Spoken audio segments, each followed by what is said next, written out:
Сәлеметсіздер ме 8-ші сынып оқушылары? Бүгін сендермен y тең түбірасы x функциясының қасиеттері және графигі жайлы есептер шығаратын боламыз. Каналға тіркеліп, лайк басып, комментарий жазуды ұмытпаңыздар. Келесі екінші есебімізде x тең 1,5, 1,175, 2,4, 5,6, 7, 8,5 және 10 мәндеріне сәйкес түбірасты x-тің мәндерін табыңдар дейді. Енді бұл жерде x-іміз 1,5-ге тең болатын болса, осы 1,5-ті түбірге аламыз. Сонда 1,5-тен түбірдің астынан жуық шамада 1,2 шығады. Дәл солай қалған сандарды да мәндерін жалғастырып табамыз. X-ің орында 1,175 болғандықтан 1,175-ті түбірге аламыз. Одан жуық шамада 1,3 сан шығады екен. Келесі 2,4-ге тең болған жағдайда оны түбірге алатын болсақ, жуық шамада бізде 1,5 сан шығады. Келесі x тең 5,6 болған жағдайда түбірасы x-тің мәнін табу үшін 5,6-ны түбірге аламыз. Сонда жуық шамада 2,4 деген сан шығады. Одан кейін x тең 7 болған жағдайда 7-ні түбірге аламыз. Сонда бізде жуық шамада 2,6 мәні болады. Одан соң 8,5 мәні, 8,5-ті түбірге аламыз. Жуық шамадағы мәні 2,9. Және соңғы x тең 10 болған жағдайда бізде 10-ды түбірге алатын болсақ, 3,2 деген мән болады екен. Енді осыны графиктегі мәндерін қойып тексеріп көрейік. Мысалы 7 саны, 7-ні табамыз x-тан, оның мәні 2,6 жоқ шамада, 2 мен 3-тің арасы. Келесі 5-те екінші есебімізде y тең түбірасты x функциясының график көмегімен берілген сандарды салыстырыңдар дейді. Біріншісінде түбірдің астында 1,3 және 1,9. Бұл жерде 1,9 түбір астындағы саны үлкен болады. Неліктен? Өйткені екеуінің де түбірі квадрат түбір.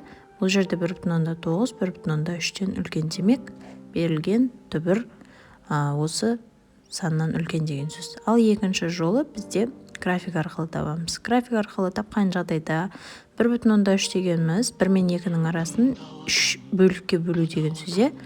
Ал 1,9 дегеніміз ол 1 мен 2-нің арасын 9 бөлікке бөлеміз. Және ол 1,3-тен жоғарғы бөлікте орналасады.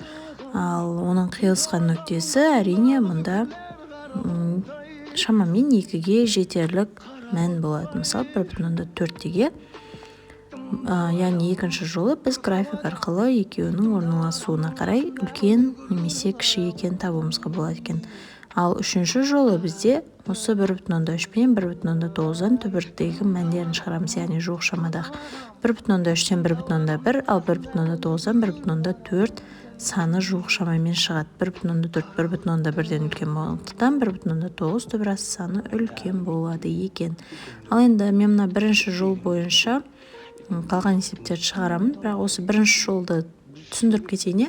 Мысалы бізде дәрежелері, яғни негіздері бірдей түбір берілген болсын, бірақ астындағы сандары екі түрлі, а және б.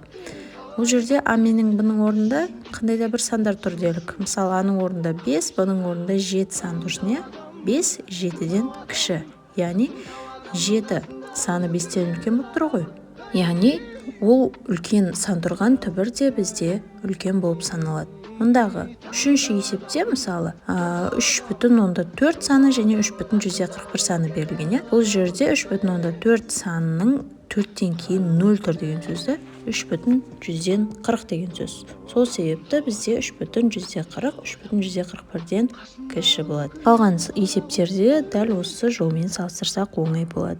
5-те үшінші есебімізде сандарды өсу ретімен орналастырыңдар дейді. Біріншісінде түбір астында 1,4, 9,7, 11 және 3,5 сандар бар. Бұл жерде 1,4, 9,7, 11, 3,5 дегеніміз түбірге кіргізген жағдайда осы 3,5-тің квадраты болып кіреді. Енді есептейік мәндері. Бұл 3,5-тің квадраты дегеніміз 12,125 болады екен. Ал енді осы тұрған күйінде бұлар өсу ретімен орналасып тұр деген сөз. Келесі екіншісінде 0,6-ны түбірдің астына 0,6-ның квадраты деп енгіземіз. 3-тен 2, түбірдің астында 5-тен 4 және 1,165 бар. 1,165-тің квадратын табамыз. 0,6-ның квадраты дегеніміз түбір асты 0,136-ға тең. 2-ні 3-ке бөлген жағдайда бізде түбір асты 0,167 болады. Келесі 4-ті 5-ке бөлген жағдайда 0,8 болады. 0,8 дегеніміз 0,180 деген сөз ғой. Келесі 1,165-тің квадраты 2,10,000,7,225 сан. Бұл сандар да осы тұрған күйінде өсу ретімен тұр екен. Келесі үшіншісінде түбір асты 18, түбір асты 12,3, 2 түбір асты 3 және 5 саны. 2 түбір асты 3-ті түбірдің астына енгізген кезде 2-ның квадраты көбейтілген 3 болады. Ал 5-ті енгізген кезде 5-тің квадраты болады. Түбір асты 18 бен 12,3 тұра береді. Мұнда 2 түбір асты 3 есептейміз, ол түбір асты 12-ке тең болады, 5-тің квадраты 25 болады. Бұл сандарды өсу ретімен жазатын болсақ, ең кіші саннан бастаймыз, ол түбір асты 12. Одан кейінгі сан 12,3, 18 және 25 болады. 12 дегеніміз 2 түбір асты 3, 12,3 өз тұра береді, 18 өз тұра береді және 5 деген күйде жазылады екен. Және де соңғы 4-ші есебінде түбір асты 12,7, минус түбір асты 15,4, минус 3,8, 3,8-ді түбірдің астына енгізген кезде осының квадраты болады, және 16,184 түбір астында минус таңбамен. Бұл сандарды біз өз суретімен жазатын болсақ, ең кіші санымыз минус түбірдің астында 16,184 саны болады. Неліктен? Өйткені біз сандарды санаралықта салыстырған кезде, яғни санаралыққа қойған кезде, оң сандар бізден 0-ден үлкен болады. Ал теріс сандар 0-ден кіші болады. 0-ден кіші сандардың барлығы теріс сандарда ең үлкен саны ол сол жаққа қарай кете береді. Ал 0-ге қарай жақындаған саны ол 10-ға қарай кете береді. Ал 10-ға қарай кеткен санның барлығы бізде үлкен сандар болып табылады. Сонда ең кіші санымыз минус түбірдің астында 16,184 саны екен, одан кейін минус 15,4, одан кейінгі санымыз минус түбір асты 14,144 және 12,7 саны. 4-ші есебімізде y-тең түбір асты x функциясының графигіне мұндағы берілген сандарымыздың нүктелері тиісті бола ма дейді. Біріншісінде a саны 1,144 және 1,2. 1,144-ті табамыз. 1,144 дегеніміз 1 мен 2-ның арасын 44 бөлікке бөлеміз деген сөзде. Ал 1,2 екеуі қиылысады. Демек, екеуі де тиісті деген сөз. Оны басқаша жолмен тексеретін болсақ, 1,144 саны, яғни y-тең түбір асты x қой бізде функциямыз. X-тің орнында тұрған санымыз, ол түбірге алынған жағдайда y-тегі мән шығу керек. Яғни 1,144-ті біз түбірге алатын болсақ, x-тің орнына қойып 1,2 саны шығады. Демек, нүктеміз тиісті болады.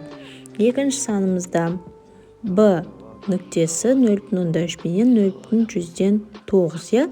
Бұл жағдайда x-тің орнында тұрған санымыз 0,3-ті түбірге алатын болсақ, бізде 0,109 саны шықпайды. Егер керісінше жағдай болған жағдайда тиісті болар еді. Демек, бұның жауабы тиісті емес. Үшінші санымыз 0,101 менен 0,1. Бұл жерде тиісті болады.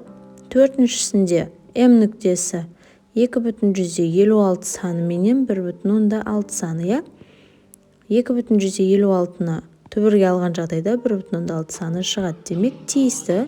Және бесіншісінде тиісті емес болады. Неліктен? Өйткені бұл жерде минус 1,5 бар. Ал түбір асты x-тің мәні тек оң сандарды қабылдайды.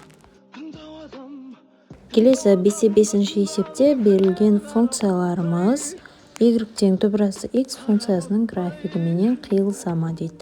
Енді бұл жерде бірінші функциямыз y-тең түбір асты x функциясы болса, екінші функциямыз 3x минус 2 болсын. x-тің орнына мәндер беру арқылы екі функциядағы y-тің мәндерін табамыз. X-тің орнына мысалы 0, 1, 2, 3 сандарын берейік. Енді осы мәндерді қойып тексереміз. Бірінші функциямызда 0 болады, екінші функциямызда да 0 болады. Мұнда 1-ді қоятын болсақ 1 болады, 2-ні қоятын болсақ жоқ шамамен 1,4, 3-ті қоятын болсақ жоқ шамамен 1,6 мысалы 6 болсын, жоқ шамамен. Енді y2 осы 3x минус 2-нің орнына мәндерді қойып тексереміз. 0-ді қойсақ минус 2 болады, 1-ді қойсақ 1 болады, 2-ні қойсақ 4 болады, 3-ті қойсақ 7 саны болады. 1, 1, 1. X-ке 1-ді мәнін берген кезде екі функциямыздың да мәндері 1-ге тең болды. Демек, екі функциямыздың графигі қиылысады. Осы 1 деген мәнде қиылысады екен. Келесі екінші есепті график арқылы көрсетейін. Біріншісінде y тең түбірасты x функциясының графигі. Мұнда жасыл сызық y тең 0,3x минус 2, яғни сызықтық функцияның графигі түзу сызық болып тұр. Енді екеуі қиылысатыны графиктен айдан көрініп тұр. Бізде x-тің орнына мәнді қойған кезде y-тер тапқан жағдайда x-тің орнына 22,5 мәнін қоятын болсақ, екеуінің мәні 4,47 мәнінде қиылысады екен. Демек, жауабы екі функцияның графигі қиылысады. Келесі үшінші есебімізде бірінші функциямыз y тең түбірасты x, екінші функциямыз бізде 1,125x минус 1,2. Кесте құрып, x-тің орнына мәнді беріп, екі функциямыздан y-тің мәндерін тапқан жағдайда, мысалы x-тің мәндері 0, 1, 2, 3, 4, 5 арқарайда кете беретін сандар болсын делге. Бірінші функциямыз 1,125x минус 1,2 болғандықтан, ол жерде x-тің орнына 0-ді қоятын болсақ, минус 1,2 сан шығады. 1-ді беретін болсақ 0,5, 2 санын беретін болсақ 1,3, 3-ті қоятын болсақ 2,55, 4-ті қоятын болсақ 3,8, 5 санын қоятын болсақ 5,5. Дәл кете береді. Қандай санды қойсақ, орнына есептеп кете береміз. Ал екінші функциямыз 0-ді қойсақ, x-тің орнына түбірден 0 шығады, 1-ді қойсақ 1, 2-ні қойсақ 1,4, 3-тен 1,7, 4-тен 2, және 5-тен 2,3 жоқ шамамен шығады. Арғай кете береді мәндер. Енді график бойынша тауайық. График бойынша екеуінің қиылысып тұрғаны көрініп тұр.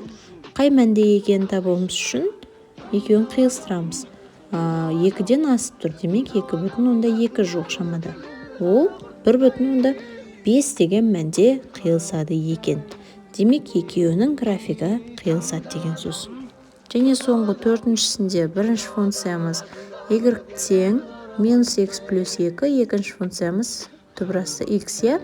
Екеуіне мән береміз. X-тің орнына мысалы 0, 1, 2 сандарын берейік. Бірінші функциямызда 0-ді қоятын болсақ 2, екінші функциямызда 0 болады. 1-ді қойсақ екеуінде де 1 болады, 2-ні қойсақ 0 және 1,4 болады. Екі функциямызда 1 деген мәнде қиылысып тұр. Графиктен де ол көрініп тұр. Жауабы демек қиылысады екен. 5-6 есепте берілген функциялардың графиктерін бір координаталы жазықтыққа салыңдар және осы графиктердің өзара орналасуын анықтаңдар дейді. Біріншісінде бірінші функциямыз түбірасты x, ал екінші функциямыз бізде минус түбірасында x. Енді бұл жерде біріншісінде түбірасты x-іміздің мәні тек оң сандар қабылдайды дедіге. Демек, x-ке тек оң сандарды береміз. Ол 0, 1, 2 болсын мысалы. Бұл жағдайда 0, 1, 1,4 мәндер шығады. Ал екінші функциямыз бізде түбірдің астында минус x. Бізде мәні болу үшін біз бұған теріс мәндер беруіміз керек. Сонда бізде мәні шығады. Мысалы, минус 2, минус 1, 0 мәндерін берейік. Сонда минус пен минусымыздың барлығы плюс кетеді, 1,4, 1 және 0 деген сандар шығады. Сонда екеуінің графигі бізде қарама-қарсы ширекке ауысады. Біріншісінде түбірасты x-тің графигі ол бірінші ширекте тұратын болса, түбірасты минус x-тің графигі ол екінші ширекке өтеді, қарама-қарсы жаққа. Бұл жерде x-іміз 0-ден үлкен бірінші функцияда, ал екінші функцияда x нөлден кіші мәндерді қабылдап тұр деген сөз. Неліктен теріс мәндерді беріп тұрмыз? Себебі бізде функцияның мағынасы болу керек. Келесі екіншісінде бірінші функциямыз y тең 2 түбірасты x, ал екінші функциямыз y тең түбірасты 2x. Бұл жерде екеуі де бірінші ширекте орналасады және екеуі де оң сандарды қабылдайды. Яғни x-тің орнына тек оң сандарды береміз деген сөз. Ол 0, 1, 2, 3 кете береді. Енді екі функциядағы y-тің мәндерін тауып шығайық. 0-ді берсек, екеуінде де 0, 1-ді берсек, бізде 2 және 1,4 болады. 2-ні беретін болсақ, 2,8 бенен 2 саны, және 3-ті беретін болсақ, бізде 3,5 бенен 6-дан түбірасты 2,4 сандар шықсын делге. Мұндағы көк сызықпен беріліп тұрғаны ол y тең түбірасты 2x функциясының графигі, ал жасыл сызық y тең 2 түбірасты x функциясының графигі екен. Келесі үшіншісінде бірінші функциямыз y тең түбірасты модуль x, ал екінші функциямыз y тең минус түбірасты x. Енді бұл жерде мынау модуль x-тен бізде 2 мән шығады. Ол түбірасты x және түбірасты минус x. Бұл жерде x үлкен 0-ден және x кіші 0-ден. Яғни екі функцияны да графигін қамтып тұр. Бізде бірінші есебімізде 2 график шықты ғой. Дәл сол 2 графикті бір функциямыз қамтиды. Яғни екеуінде бірінші ширекте де, екінші ширекте де орналасады деген сөз. Ал екінші функциямыз y тең минус түбірасты x, ол алдына минус болғандықтан ол төртінші ширекке түсіп кетеді. Және соңғы төртінші есебімізде бірінші функциямыз түбірасты x бөлінген 2, екінші функциямыз 2-ден 1 түбірасты x. Мұндағы x-іміз кез келген сан, яғни 0-ден үлкен, яғни оң сандар болу керек, және бөлінген 2 деген сөз бар. Бұл дегеніміз x-тің жартысына тең болатын сандар. Графикке қарайтын болсақ, мұндағы көк сызық y тең түбірасты x бөлінген 2, яғни бірінші функциямыздың графигі, ал екінші графигіміз ол 2-ден 1 түбірасты x-тің графигі болады. Неліктен өйткені ол 0,5, яғни түбірасты x-тің жартысына тең деген сөз. Келесі 5-7 есебімізде берілген теңдеулерді графиктік тәсілмен шешіңдер дейді. Біріншісінде 2 түбірасты x тең 1,5. Түбірасты x-ті табу үшін 1,5-ті 2-ге бөлеміз. Бұл дегеніміз біз 0,175, немесе 4-тен 3 деп аламыз. Ал енді осыны тексеру үшін мына түбірден құтыламыз.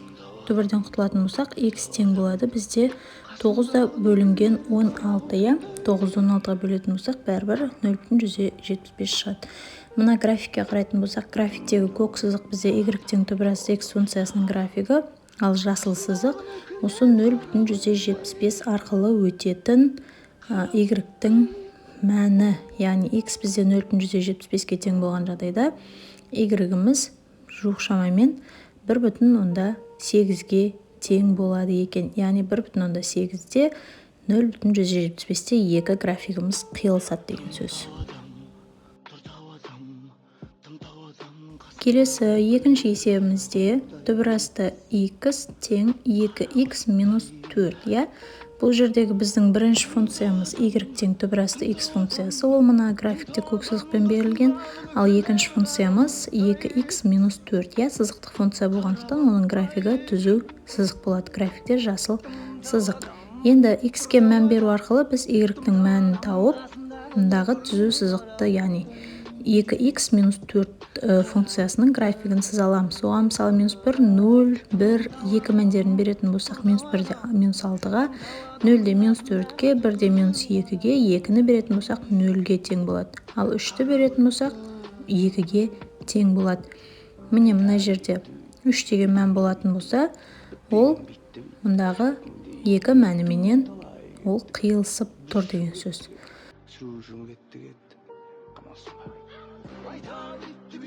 Сондай-ақ үшінші есебімізде түбірасты x тең 2 минус 4x функциясы. Бұл жерде бірінші функциямыз y тең түбірасты x функциясы, ал екінші функциямыз 2 минус 4x. мында 4x болғандықтан 4-тің алды минус қой. Минус болғандықтан ол қарама-қарсы ширекке ауысады. Бұл жерде де x пен x-тің орнына мән беріп, y-ті таба аламыз. X-тің орнына минус 2, 1, 0, 1 мәндерін беретін болсақ, мына жердегі x-тің орнына қоямыз ғой. Қойып есептеген кезде минус 2-ні қоятын болсақ, мысалы, y-тің мәні 10-ға тең, минус 1-ді қоятын болсақ, 6-ға, 0-ді қойсақ 2-ге және 1-ді қоятын болсақ, бізде 1 менен минус 4 көбейтіліп минус 4, одан 2-ні азайтатын болсақ, минус 2 деген мән шығады. Және соңғы 4-ші есебінде 0,4 түбірасты x тең 1 минус 2x функциясы берілген. Бұл жерде түбірасты x тең 1 минус 2x-ті 0,4-ке бөліп жібереміз. 0,4 дегеніміз бізде 10-нан 4 және 10 мен 4 2-ге қысқару арқылы 5-тен 2 болады. Бөліміндегі 5-іміз бізде алымға шығып кетеді. Сонда бөлімінде 2 қалады. Сонда 5 алымға шығып кеткен кезде 1 минус 2x-ке көбейтіледі. Міне осындай функция шығады. Бұл y тең 5 жақшаның ішінде 1 минус 2x функциясының графигі жасыл сызық, ал көк сызық y тең түбірасты x функциясының графигі болады екен. Келесі 5-8-ші есебімізде шар бетінің ауданы s тең 4πr квадрат.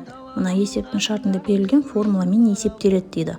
Енді мұнда 4 мән берілген болса, шардың радиусы, яғни r-ді табыңдар дейді. Енді бізде формула s тең 4πr квадрат қой. Ол арқылы r квадратты есептейтін болсақ, біз ауданды 4π-ге бөлеміз, я? Ал r-дің төбесінде квадраттан құтылу үшін s бөлінген 4π-ді біз түбірге аламыз. Енді осы формула бойынша берілген 4 мәнді қойып есептейміз. Бізде s, яғни ауданы беріліп тұр. Ол 1296 π дециметр квадратқа тең, я? Енді r-ді табу формуласы бойынша осы 1296 π-ді біз 4π-ге бөлеміз. Сонда мұндағы пилеріміз қысқарып кетеді. 1296-ны 4-ке бөлетін болсақ, түбірасында 324 мәні қалады. Ал 324-тен түбірді шығарған кезде 18 деген мән шығады.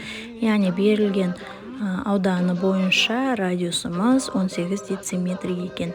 Екіншісі, ауданымыз 6,125 π-ге тең болған жағдайда радиусты табатын болсақ, 6,125 π-ді 4π-ге бөлеміз. Бұл жерде де пилеріміз қысқарып кетеді. Сонда 6,125-ті 4-ке бөлетін болсақ, бізде 1,10 мыңнан 5625 деген мән шығады. Одан түбірасын шығаратын болсақ, 1,125 болады екен. Яғни радиусымыз 1,125 метрге тең. Келесі 3-ші радиусымызды табатын болсақ, бұл жерде аудан 11,156 π-ге тең. Радиусты табу формуласы бізде түбірасты s бөлінген 4π, яғни s-тің орнына 11,156 π-ді қоямыз деген сөз. Сонда мұндағы пилеріміз тағы да қысқарып кетеді де 11,156-ны 4-ке бөлетін болсақ, түбірасында 2,189 мән шығады. Ол 2,189-дан түбірасын шығаратын болсақ, 1,7 шығады екен. Және соңғы 4-шісінде ауданымыз 0,10 мыңнан 529 π-ге тең болса, радиусымыз табамыз. S-тің орнына 0,10 мыңнан 529 π-ді қоямыз, оны 4π-ге бөлеміз, пилер қысқарып кетеді. Анау 0,10 мыңнан 529 4-ке бөлетін болсақ, 0,01, 32, 25 осындай сан шығады. Одан түбірасын шығаратын болсақ, 0,1 мыңнан 115 шығады екен. Келесі 5-10-ші есебімізде бізде күрделі радикалдарды есептеу формуласы деген мынандай 2 формула бар. Енді бұл жерде қарап тұрсақ, түбірдің астында а плюс түбірасты б деген формула беріп тұр. Ол осы 2 формула бойынша орындалады. Азайтуы да және қосындысы да. Енді есептің берілгені бойынша, мұнда 11-іміз а-ның орнында, 6 түбірасты 2 б-ның орнында тұр. Формулаға саламыз. 11 қосылған түбірастында 11-дің квадраты азайтылған 72. Мұнда 72 қайдан шықты? 6-ны түбірдің астына кіргізген кезде 6-ның квадраты 36 болып кіреді. 36 мен 2 көбейтіліп 72 шығады. Тура солай қосылған екінші формулаға саламыз. 11 азайтылған түбір астында 11-дің квадраты азайтылған 72. Енді одан мынау екінші минусымызды қоямыз. Минуста да бірінші қосынды, одан кейін екінші түбіріміз айырмасы. 11 азайтылған түбір асты 11-дің квадраты азайтылған 72 бөлінген 2 деп. Міне формула бойынша жазып шықтық, плюсында, минусында. Енді есептейміз. Онда түбір астында 11-дің квадраты 121, 121-ден 72-ні азайтатын болсақ 49. 49-дан түбір асты 7 шығады. 11 қосылған 7 бөлінген 2. Екінші түбірімізде де сондай болады, бірақ азайтынды болады. Үшінші түбірімізде қосынды болады, төртінші түбірімізде азайтынды болады. Енді мұндағы 11 қосылған 7 бөлінген 2 біреу плюс, біреу минус болғандықтан қысқарып кетеді. Түбірлерімізді есептейтін болсақ, бізде түбір асты 2 шығады. Екінші түбірімізден де түбір асты 2 болады. Азайтамыз 2 түбір асты 2. Астындағы 2-2-іміз қосылып 2 түбір асты 2, азайту 2 түбір асты 2 тең 0 болады. Келесі екінші есебімізде бұл жерде де тура бірінші және екінші формуладағы сияқты қоямыз. Мұнда А-ның орнында 9, Б-ның орнында 4 түбір асты 2 тұр. Б-ның орнындағы 4 түбір асты 2-міз түбірге енгізген кезде түбір асты 32 болады. Осылайша есептің берілгенін біз өзгертіп алдық. Енді формула бойынша саламыз. 9 қосылған 9-ның квадраты азайту 32 бөлімінде 2 қосылған түбір астында 9 азайтылған тағы да түбірдің астында 9-ның квадраты азайту 32 бөлінген 2. Азайту екінші мына азайтуымызды саламыз. 9 қосылған 9-ның квадраты азайту 32 бөлінген 2. Дальше қосу түбірдің астында 9 азайту 9-ның квадраты азайту 32 бөлінген 2. Не формула бойынша бәрін салдық.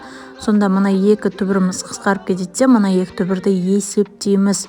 Енді бұл түбірді есептейтін болсақ 2 түбір астында 9 азайтылған 7 бөлінген 2 болады. Себебі 2 қосылатын болса 2-ге тең болады. Оған есептің шартында қосылған 2,5 бар. Түбірімізді есептейтін болсақ 9-дан 7-ні азайтамыз 2, 2-ні 2-ге бөлеміз 1 қалады. 1-ден түбір асты 1 шығады. Сонда 2 көбейтілген бізде 1 болады. Оған қосамыз 2,5-ті. Жауабы 4,5 болады екен. Келесі үшінші есебімізде 2 түбір астында 19 азайтылған 8 түбір асты 3. Мұндағы 2-міз тұра береді. 19 мен 8 түбір асты 3-міз формулаға салынады. Формула бойынша 19 қосылған түбір астында 19-ның квадраты азайтылған 8 түбірдің астына енген кезде бізде 64, 64-ке 3-ті көбейтеміз 192 болады. Бөлімінде 2 азайтылған 19 азайту түбір асты 19-ның квадраты азайту 192 бөлінген 2 болады. Екінші түбіріміз. Енді азайту 3-міз бар. Қосындымызды қосынды формуласына саламыз. Ол кезде 19 қосылған түбір астында 19-ның квадраты азайту 192 бөлінген 2 қосу 19 азайтылған түбір астында 19-ның квадраты азайту 192 бөлінген 2 түбіріміз жазып алдық. Азайту 2 деген есептің шартында бар. Ал енді мұнда түбірлерді есептейтін болсақ 2 тұра береді. Түбірінің астында мәннен 32 бөлінген 2 деген мән шығады. Екінші түбірімізден 6 бөлінген 2 деген мән болады. Одан кейін 3 тұра береді. Бірінші түбірімізден 32 бөлінген 2, екінші түбірімізден қосылған 6 бөлінген 2 шығады. Арғарай азайту 2 дегені бар. 2 тұра береді. 32-ні 2-ге бөлеміз бізде 16, 16-тан түбір асты 4 шығады. Мұнда 6-ны 2-ге бөлетін болсақ түбір асты 3 болады. 3 тұра береді. 4 қосылған түбір асты 3 болады. Азайту 2. Енді жақшаны ашамыз. Жақшаны ашатын болсақ, жақшаның сыртында тұрған мән жақшаның ішіндегі әрқайсысына көбейтіліп шығады. Сонда 2 мен 4-ті көбейтеміз 8, 2 мен түбір асты 3 көбейтеміз минус 2 түбір асты 3. Мұнда 3 мен 4 көбейтіліп 12, 3 пен түбір асты 3 көбейтіліп 3 түбір асты 3 болады. Азайту 2 деген мәні бар. Сонда минус 6, минус 5 түбір асты 3 деген жауап қалады екен. Келесі 5-11 есебімізде берілген өрнектерді түрлендіріңдер дейді. Біріншісінде А түбір асты А, азайтылған С түбір асты С, бөлімінде А плюс түбір асты А плюс С. Мұнда а түбірасты а екеуі түбірге бірігіп кеткен кезде а квадрат көбейту а болады да с квадрат көбейту с болады, с түбірасты сымыз. Бөлімінде а плюс түбірастында асы плюс с тұра береді, қасында қосылған түбірасты с тұра береді. Сонда мына түбірдің астындағы а квадратпенен а көбейтіліп а куб болады, азайтылған с квадратпен с көбейтіліп с куб болады. Сонда мына жердегі түбірасты а кубпенен минус түбірасты с куб бізде қысқаша көбейту формуласының а куб минус б куб формуласына келеді. Бұл дегеніміз, яғни орнына қоятын болсақ, түбірасты а минус түбірасты с бірінші жақшада, екінші жақшада а плюс түбірдің астында асы плюс с-ға келеді. Бөлімі сол күйінде тұра береді, қосылған түбірасты сымыз бар. Сонда ал мен бөліміндегі бір жақшаларымыз қысқарып кетіп, түбірасты а минус түбірасты с плюс түбірасты с-лар қысқарып кетеді, түбірасты а деген жауап қалады. Екінші есебімізде дәл бірінші есеп сияқты болады. Сол қысқаша көбейту формуласына салынады. Сонда x куб қосылған y куб бөлімінде түбірасты x плюс түбірасты y тұра береді, қосылған 3 түбірасты x y тұра береді. Енді мұны алымындағы x куб плюс y кубты біз екі жақшаға жіктейміз. Түбірасты x плюс түбірасты y, екінші жақшада x минус түбірастында x y плюс y болып. Бөлімі сол күйінде тұрады, қосылған 3 түбірастында x y тұрады. Сонда түбірасты x пен түбірасты y-тер қысқарып кетіп, x минус түбірасты x y плюс y қосылған 3 түбірастында x y қалады. Және бұл жерде минус түбірдің астындағы x y пенен плюс 3 x y екеуі азайтылып 2 x y қалады. Бұл дегеніміз а квадрат плюс 2аб плюс б квадрат формуласы бойынша а плюс б-ның квадраты болып жіктеледі ғой.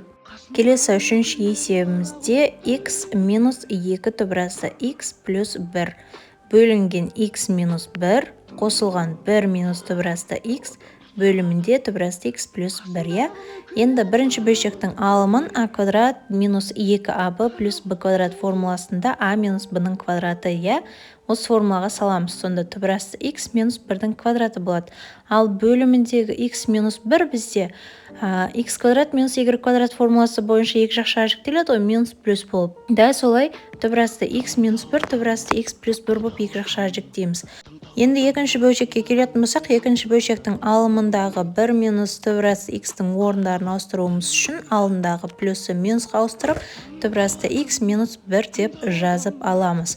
Сонда бірінші бөлшектің алымындағы бір жақшаменен бөліміндегі бір жақшамыз қысқарып кетсе, мұнда түбірасты x минус 1 бөлімінде түбірасты x плюс 1.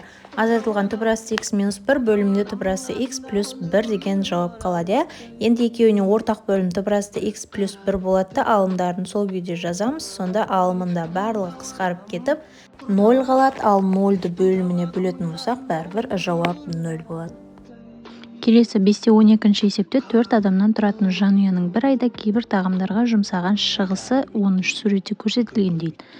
Енді бұл жерде бірінші сұрақта айына бір адам үшін сүт тағамдарына қанша теңге жұмсалады? Мұнда сүт тағамдары сүт, айран, қаймақ, ірімшік. Қалған заттар сүт тағамдарына жатпайды. Осы 4 тағамның бағаларын қосып шығамыз. Яғни 4500 қосылған 1800 қосу 900 қосылған 1200. Барлығын қосатын болсақ 8400 теңге болады. Енді отбасында 4 адам тұр. Осы 8400 теңгені біз 4 адамға бөлеміз. Сонда әр адамға 2100 теңгеден түседі. Демек, айына бір адам үшін сүт тағамдарына бізде 2100 теңге жұмсалады екен.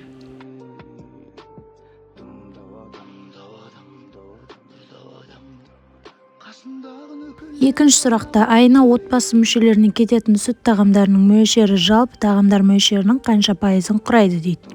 Оны табу үшін мұндағы берілген барлық өнімдердің бағасын қосып шығамыз.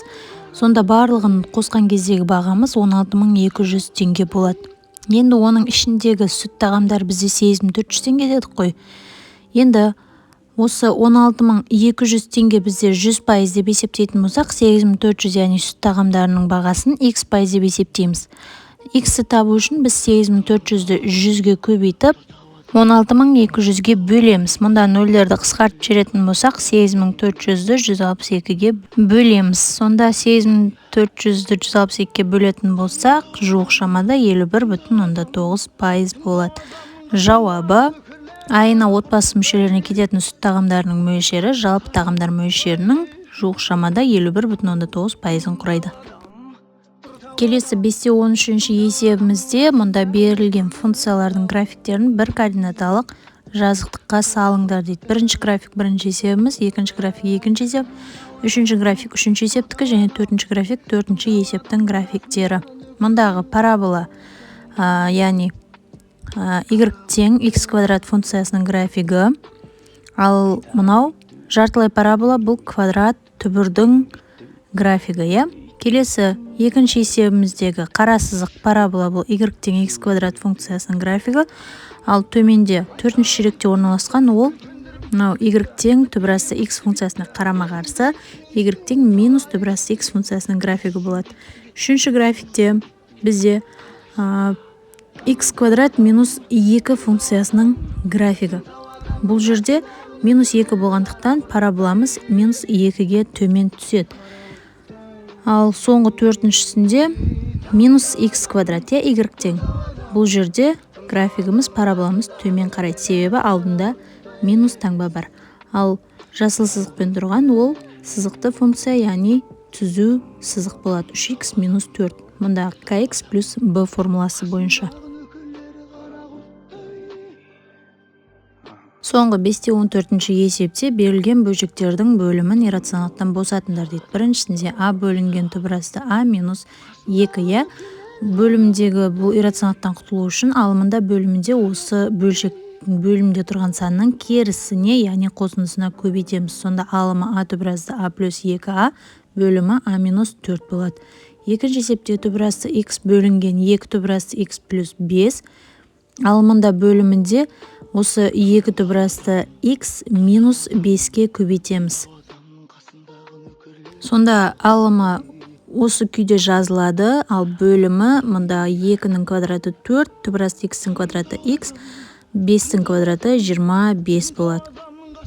Осы күйде қалдырсақ та болады, немесе алымын арғарай ықшамдасақ болады. Алымын ықшамдаған кезде түбірасты x-тер көбейтіліп, x болады 2x минус 5 түбірасты x бөлімі 4x минус 25 күйінде қалады. Үшінші есепте 8 бөлінген түбірасты 11 минус түбірасты 3 плюс түбірасты 3. Енді бұл жерде сразу мынау түбірасты 11 минус түбірасты 3-тің қосындысына көбейту арқылы бөлшектің алымында бөлімінде иррационалдықтан құтылып аламыз. Түбірасты 3 қосылған деген ол тұра береді пока. Сонда алымы 8 көбейтілген түбірасты 11 қосылған түбірасты 3, ал бөлімі 11 азайтылған 3 болады. Қосылған түбірасты 3 дегеніміз бар ғой есептің шарты бойынша. Алымы осы күйде тұра береді, ал бөлімінде 11-ден 3 азайтатын болсақ 8. Сонда 8-дер қысқарып кетіп, түбірасты 11 плюс түбірасты 3 плюс түбірасты 3 болады. Және мұнда түбірасты 3-тер қосылып 2 түбірасты 3 болады. Сонда жауабы түбірасты 11 қосылған 2 түбірасты 3 болады. Және соңғы төртіншісінде 3 түбірастында түбірасты 15 қосылған түбірасты 6, ал бөлімінде түбірдің астында екінші түбірі бар, түбірасты 15 минус түбірасты 6 деген. Енді бұл жерде алымында бөлімінде осы бөлшектің бөлімінде тұрған санның қосындысына көбейтеміз.